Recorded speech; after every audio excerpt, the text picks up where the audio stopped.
Meditação, isso é coisa de louco. Você já ouviu as pessoas dizerem que quem lê a Bíblia fica louca? Eu cresci ouvindo isso, até o dia em que eu conheci a graça redentora de Cristo e me interessei em estudar as Escrituras. E imaginem o que eu descobri naquelas páginas: um poder libertador. É impressionante como somos doutrinados com mentiras e meias verdades. O diabo é especialista em pegar o que é divino e distorcer até que se torne profano. Não estou culpando meus pais, meus tios, avós, mas é uma cultura que vem de séculos. Vivemos engessados numa religiosidade que chega a sufocar. O cristianismo tem sua fé firmada em Cristo, naquele menino que nasceu humilde, em meio a um cenário simplório, cresceu na carpintaria e foi conduzido toda a sua vida por uma força sobrenatural. Sua sabedoria espantava os doutores, os mestres e até os próprios sacerdotes. Só que esse menino tinha intimidade com o Altíssimo. Ele sabia do seu propósito enquanto homem. Não se deixou levar pelos ensinamentos e doutrinas dos homens, mas se defendia com a palavra dos escritos antigos. E assim, como os profetas já haviam anunciado, ele sofreu nossas dores na cruz.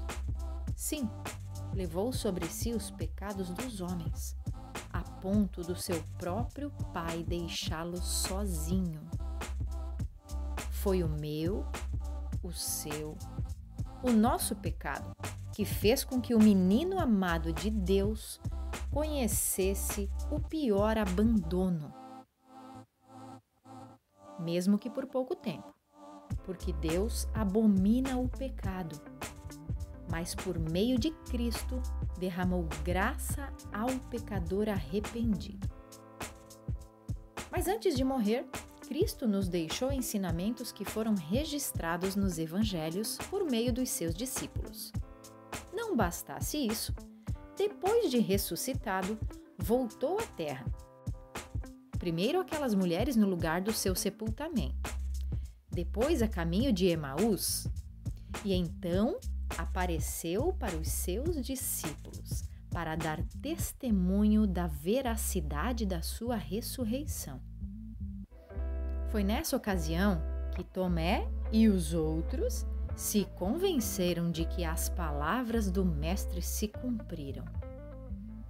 Depois, ele aparece para Saulo na estrada para Damasco. E agora, não somente a salvação era para os judeus, mas Cristo ressuscitou por todos.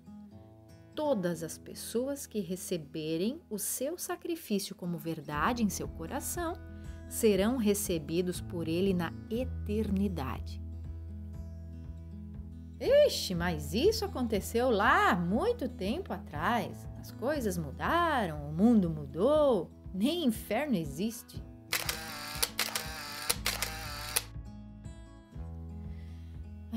Mentiras que o diabo adora plantar no seu coração. A verdade é que o céu só é acessível para quem tem fé. O diabo nem liga se você não acredita no inferno. Basta você não acreditar na redenção que Cristo conquistou na cruz e não entregar seu coração para Ele.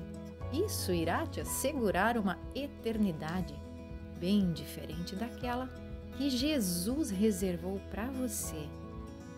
E isso sim deixará Satanás bem confortável.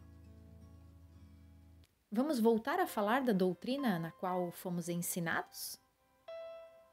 Medite nestes versículos de 1 Coríntios, capítulo 1, a partir do verso 18. Vou ler numa versão da Bíblia bem atualizada e simplificada, iniciando pelo verso 18. De fato, a mensagem da morte de Cristo na cruz é loucura para os que estão se perdendo, mas para nós, que estamos sendo salvos, é o poder de Deus, pois as Escrituras Sagradas dizem: destruirei a sabedoria dos sábios e acabarei com o conhecimento dos instruídos. Então, o que poderão dizer os sábios e os instruídos? O que vão dizer os grandes oradores desse mundo? Deus tem mostrado que a sabedoria deste mundo é loucura, pois Deus, na sua sabedoria, não deixou que os seres humanos o conhecessem por meio da sabedoria deles. Pelo contrário, resolveu salvar aqueles que creem e fez isso por meio da mensagem que anunciamos, a qual é chamada de louca. Os judeus pedem milagres como prova e os não-judeus procuram a sabedoria.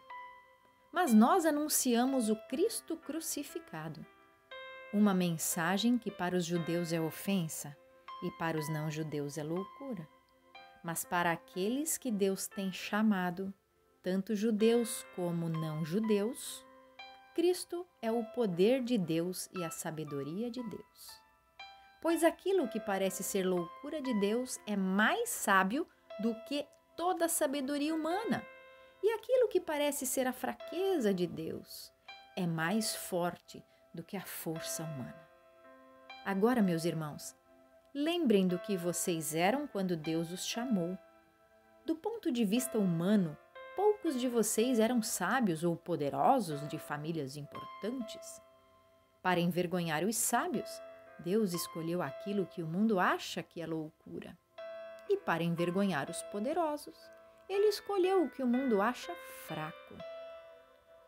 Para destruir o que o mundo pensa que é importante, Deus escolheu aquilo que o mundo despreza, acha humilde e diz que não tem valor. Isso quer dizer que ninguém pode ficar orgulhoso, pois sabe que está sendo visto por Deus. Porém, Deus uniu vocês com Cristo Jesus e fez com que Cristo seja a nossa sabedoria. E é por meio de Cristo que somos aceitos por Deus. Nos tornamos o povo dele e somos salvos. Portanto, como as Escrituras Sagradas dizem, quem quiser se orgulhar, que se orgulhe daquilo que o Senhor faz. Medite nisso e peça para que o Espírito Santo revele a você as verdades que estão registradas dentro das capas das nossas Bíblias. Você sabia que existem muitas versões diferentes da Bíblia Sagrada? Mas não importa qual a versão que você estará lendo, da palavra ninguém pode mudar uma vírgula, nem mudar o ponto. Então, tudo aquilo que você lê em uma versão estará sendo confirmada por outra versão. Mas eu compartilho com vocês a palavra simples, para que vocês possam ter o entendimento. Mas não sou eu que dou o entendimento, e eu também nem tenho esse entendimento para dar. Mas é o Espírito do Senhor que fará com que vocês entendam a mensagem que Ele quer colocar dentro dos seus corações. Deus seja com todos vocês.